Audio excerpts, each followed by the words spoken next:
Hi, my name is Wes Denyer. I'm one of the ministers at St. Andrew's Presbyterian Church.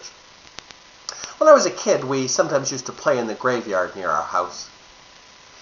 But I remember 14 years ago, I stood in a graveyard and cried at my father's grave. My dad died the day before, Easter Sunday in 1995. A few days after his funeral, we returned to the cemetery. This time we took our children. They hadn't been there earlier. They'd been at the funeral, but we worried about them coming to the cemetery. They were so young it might be too much for them. As we drove to the cemetery, I tried to explain why we were going. I said to them, "Grandpa is with Jesus." I wasn't sure what they heard or understood. When we got there, they didn't linger too long beside the grave. They were soon running around as children will, playing in the graveyard, astounded by the variety of old tombstones.